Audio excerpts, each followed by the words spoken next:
Hello everyone and welcome to my presentation on making stress your friend. Now, you can call it many different things. You can call it the love hormone, the hug hormone. I like to call it the anxiety hormone. During these trying times, anxiety is more prevalent than hugs, which I believe can be attributed to the chemical oxytocin. Conquering the feeling. The brain can be a difficult thing for the owner to wrap their head around. We may sometimes have feelings that come out of nowhere, or maybe you are faced with an apparent threat. Each will provoke natural chemical to be released. This chemical is oxytocin. The hugging hormone is associated with social interactions, and it can be seen as a species' primary language.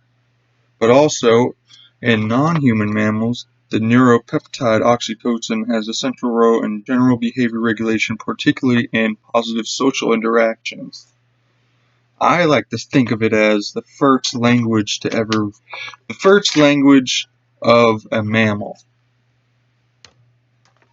Trust. This chemical reinforces trust and promotes interaction in people. Oxytocin is involved in species-typical behavior, including social recognition behavior, maternal behavior, social bonding, communication, and aggression. This pretty much fuels how we interact with everyone in our society. Now, it can seem overwhelming, and these chemicals can make you feel doubtful at times. These neuropeptides that are naturally occurring can cause one to feel anxiety amongst all other sporadic emotions that can feel overwhelming in some. Personally, I have suffered with anxiety, and I have taught myself to trust my mind and my way of thinking, and I can ground myself once again. This is really what I would think is the epitome of this chemical in our brain. Our anxiousness, our means of dealing with the little battles in our heads day to day. It's hard to say what it is or what it forces you to do, but I think of it as like a roller coaster. And you're on the roller coaster. You probably don't want to be, but you're on it. And you're going up. And there's nowhere to go but down after that long drop. And you're going to tear yourself a lot more when you are worrying about it and worrying about everything that could go wrong, or just having a good time and provoking that feeling and that feeling of, I don't know, accepting fate in a way. And maybe that's not the right word to use, but accepting fate and what is to come. Alright, everybody, thank you for listening to my presentation on making stress your friend. I may have not done a good job, but I got up here and I talked.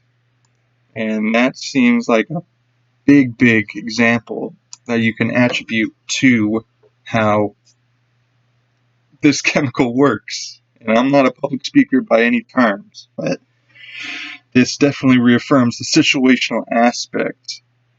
When I actually did some research, trials have shown little perceivable evidence that oxytocin produced results versus placebo patients, and that can be attributed to how it is just a societal thing, how it provokes conversation between the species of human to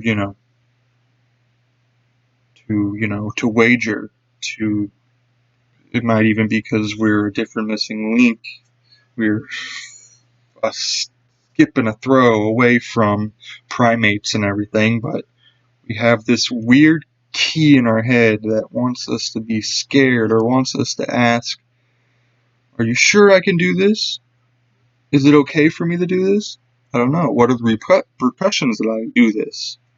And I think that's very important. That's why I chose this topic. It's because it's so relatable to everyone. Everyone can relate to being nervous and having those feelings. They can lie to you and say that they don't, but usually they do. If it's not going up and speaking in front of people, it's a fear of ducks, or I don't know. But that being said, I think I've gone all that I can about this topic, and I appreciate you listening to me, and I hope you have a good rest of the semester. Thank you. Bye-bye.